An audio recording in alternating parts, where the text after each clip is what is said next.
Bem, eu quero, em primeiro lugar, presidente Mário Grosso, vereadora de Salles, amigos e amigas que estão aqui, eu quero, em primeiro lugar, registrar um fato.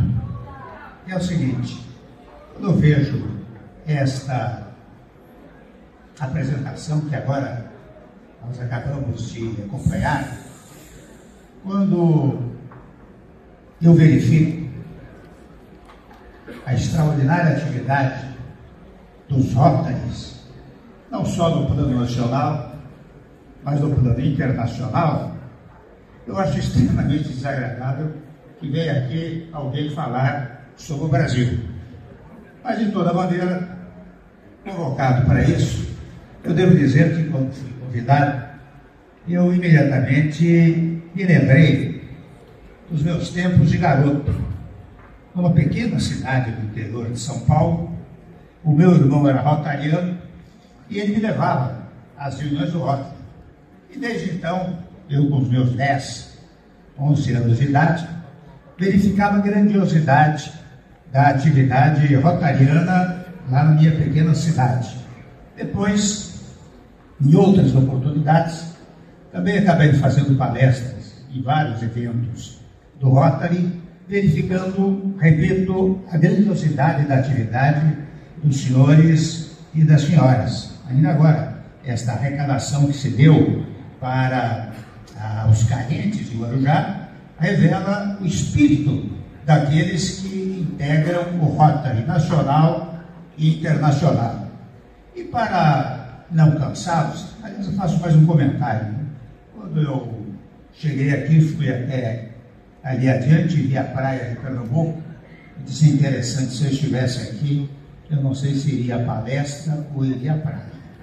Mas eu vejo que os senhores e as senhoras organizadíssimos que são e dedicados que são às boas causas, se dispuseram a vir aqui e lotar este auditório para revelar, mais uma vez, repito, a grandiosidade da atividade à qual os senhores e as senhoras se dedicam.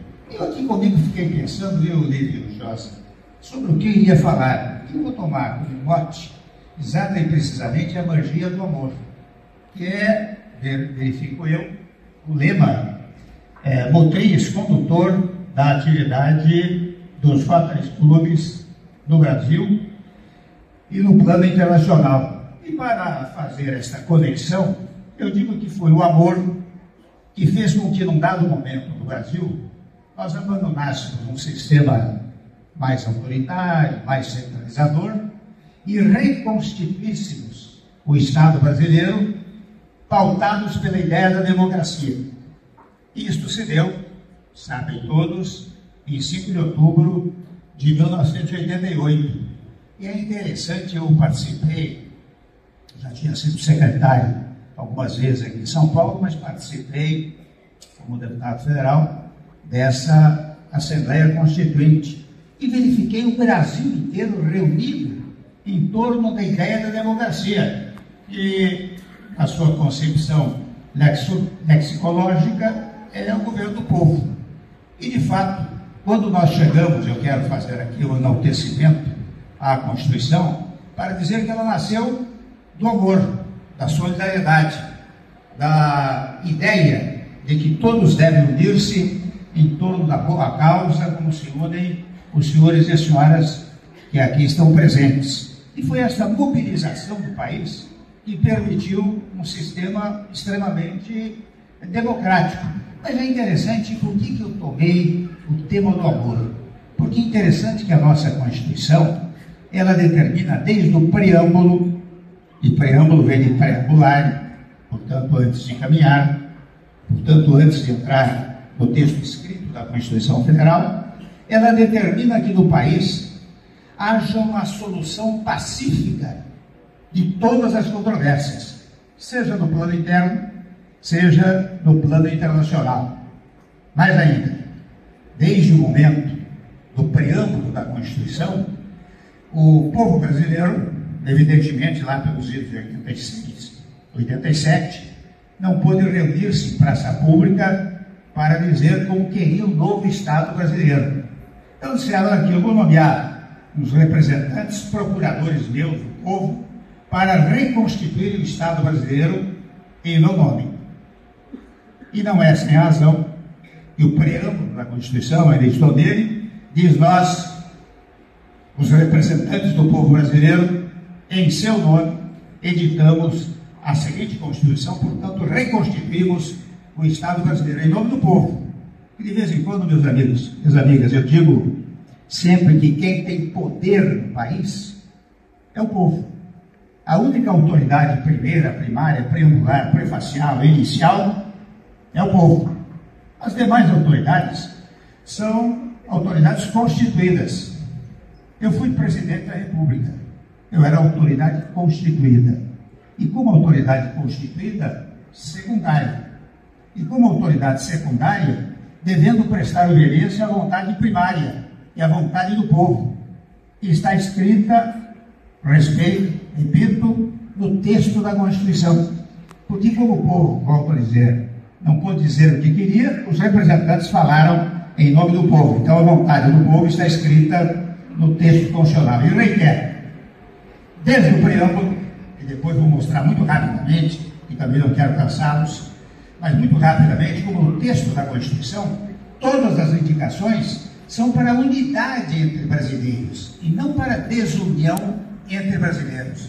Para a unidade das instituições, e não para a desunião das instituições. Para a unidade das corporações, e não para a desunião das corporações. Em síntese, se eu quisesse traduzir o texto constitucional, eu dizia que a Constituição, eu diria que a Constituição atual prega aquilo que os senhores pregam aqui: o amor, prega a paz, prega a tranquilidade no nosso país.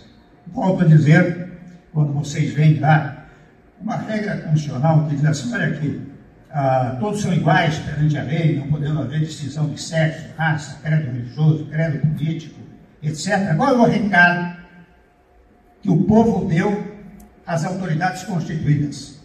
Unam-se todos.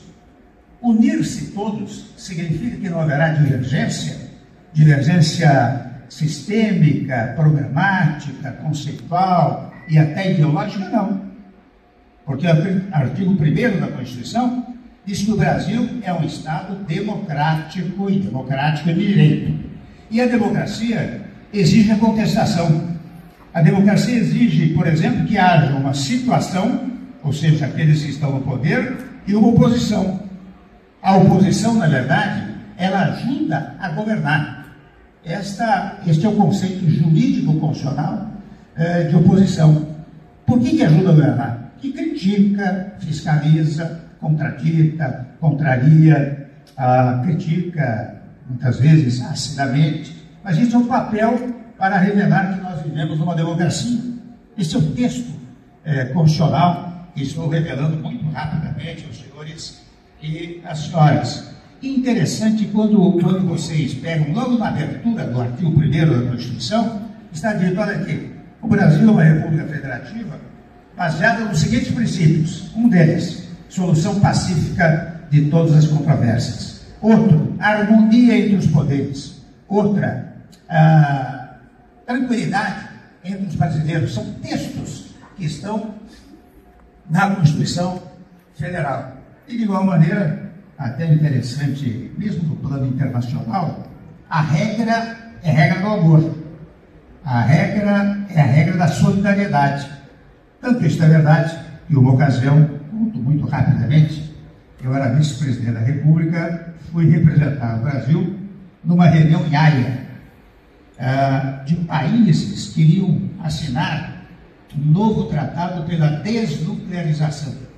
E eu digo isso precisamente agora, quando se fala muito em artefatos nucleares. Eu retorno àquela reunião em Haia, quando coube a palavra em nome do Brasil, eu disse: olha, nós vamos assinar esse tratado. Nós não precisaríamos fazê-lo, porque a estrutura constitucional brasileira, ou seja, o texto constitucional, que determina a solução pacífica de todas as controvérsias, está dito que artefato nuclear só pode ser utilizado para fins pacíficos. E, de fato, aqui no Brasil, artefato nuclear só pode na energia, na agricultura, na medicina, não pode ser usada para fins bélicos. Vocês sabem que logo em seguida, interessante, coincidentemente, suspendeu-se a sessão para almoço, era presidente dos Estados Unidos, o presidente Obama. O presidente chegou-se a mim e disse: interessante isso que tem a Constituição brasileira. Se todos os países aqui tivessem uma regra constitucional dessa natureza, não era preciso assinar um tratado pela desnuclearização. Então, eu estou dizendo isso para enfatizar a ideia de que o amor, de alguma maneira, presidiu a reconstituição do Estado brasileiro. E por que eu digo isso? Por que eu faço essas considerações preliminares sem pretender cansá-los? Porque hoje no Brasil, lamento dizê-lo, nós temos uma divisão muito grande. Divisão entre brasileiros, divisão entre corporações, divisão entre instituições, mal-estar, insegurança jurídica, que já era a insegurança social. E nós precisamos combater esta divisão entre brasileiros. Quantas e quantas vezes eu ouvi pessoas dizendo: olha, não posso fazer um jantar de Natal em casa porque meu primo, meu irmão tem uma posição, já deu briga em outras ocasiões, porque na verdade pregou-se aquilo que o Rotary não prega. O Rotary prega o amor e assenta-se na magia do amor. Pregou-se a divisão. Então ficaram brasileiros contra brasileiros. E eu percebo, nós contra eles, o nós era organizado, tinha militância, num dado momento eles se organizou também com militância. Isso dividiu o país. E eu digo isso porque estou aqui falando ouvidos atentos e ouvidos e mentes vocacionadas para a ideia da solidariedade, da paz, da harmonia, da entrega entre pessoas e não do litígio entre pessoas e entre instituições. É interessante, eu tenho feito muitas palestras, é claro que em alguns pontos mais alongadamente, onde eu revelo por inteiro tudo que a Constituição estabelece e determina. E muitas vezes a autoridade constituída, não é o caso do presidente da Câmara, Mário Lúcio, nem o caso da Edir Salles, mas eu diria, muitas vezes as pessoas chegam ao cargo como se estivessem ali levados por uma centelha divina. Não é. São levados pelo povo. O povo é o dono daquele cargo que a pessoa ocupa.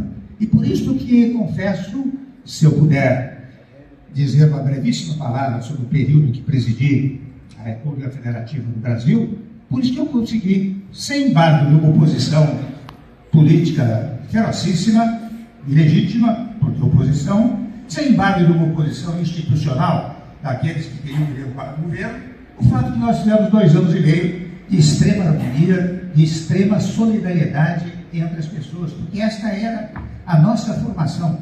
Mais do que a nossa formação, digo eu, era a determinação constitucional às autoridades constituídas. E eu era uma delas como presidente da República, portanto, devendo obediência direta, objetiva ao texto da Constituição Federal. Então, eu digo isso, meus amigos, porque aqui é um local onde eu posso dizer isso com a tranquilidade absoluta. Aqui é um local onde eu posso, agora retornando a São Paulo, dizer interessante. Eu estive agora numa reunião de solidariedade, pautada pela magia do amor, que traz o pessoal da PAI para fazer essa belíssima apresentação, que arrecada alimentos, medicamentos, e se dedica à solidariedade entre os humanos, e não à divisão entre as pessoas, mas ao contrário, pela congregação, pela agregação, e não pela segregação das pessoas. Os senhores e as senhoras fazem precisamente isso. Quando fazem isso, eu digo interessante, eu precisei sair de alguns lugares, de alguns eventos, de alguns momentos em que ocupei funções públicas, em que havia muita divisão, para vir aqui a Guarujá e verificar uma lição de solidariedade, uma lição de amor. Nas próximas falas que eu tiver para alunos em faculdades, para advogados, colegas, empresários, eu direi: olha, minha gente, no Rotary Club há uma obediência estrita, rigorosa ao texto constitucional, que lá se prega o amor, lá se prega a solidariedade.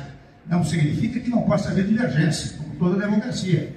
Na divergência democrática, você tem divisão de conceitos, você debate ideias, você debate programas. O que não se pode é uns agredirem outros. E sabem os senhores e as senhoras quantas e quantas agressões de natureza pessoal, física, se verificaram nesses últimos tempos. Sabe, os senhores e senhoras, quantas agressões a prédios públicos, a instituições, se verificaram nesses últimos tempos. Até se verificaram também no meu governo, quando levei adiante a reforma da Previdência, quando levei adiante a reforma trabalhista, quando levei adiante o teto para os gastos públicos, quando conseguimos diminuir os juros e diminuir a inflação. Havia restrições, havia violência lá em Brasília, de pessoas que lá iam com o espírito desagregador, destrutivo. Não é? E esse espírito destrutivo do meu é que é injurídico, é inconstitucional. Não é o que o povo, em 1888, estabeleceu para as autoridades constituídas. E a todo momento nós abrimos a imprensa e só verificamos mais notícias, divisão aqui, acolá, etc. Desarmonia até dentro do governo. Isso não pode acontecer.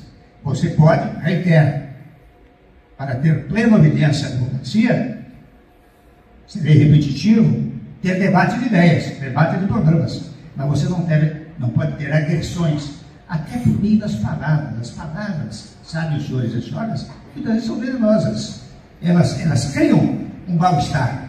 Por isso que a autoridade pública, o homem público, e no dia a dia, no cotidiano, nós temos que usar palavras saudáveis, palavras que harmonizem. Não significa, reitero, que você não poderá contestar, mas quando divergir, você divergirá para, num dado momento, atingir a convergência. E o que nós não temos no país hoje, lamento dizer, é a convergência de posições em nome do Brasil. Por isso que, nessas palavras brevíssimas, eu teria mais a dizer, mas não quero cansar, porque esta é uma reunião de, digamos assim, em que temas mais espinosos, temas mais difíceis não devem ser levados adiante. E por isso, ao cumprimentá-los, eu só espero que os senhores continuem, os senhores e as senhoras, continuem a prestar este mesmo trabalho que prestam ao nosso país, e até eu diria, semelhar. Se o Brasil fosse esta sala, o Brasil estaria solucionado. Os cumprimentos.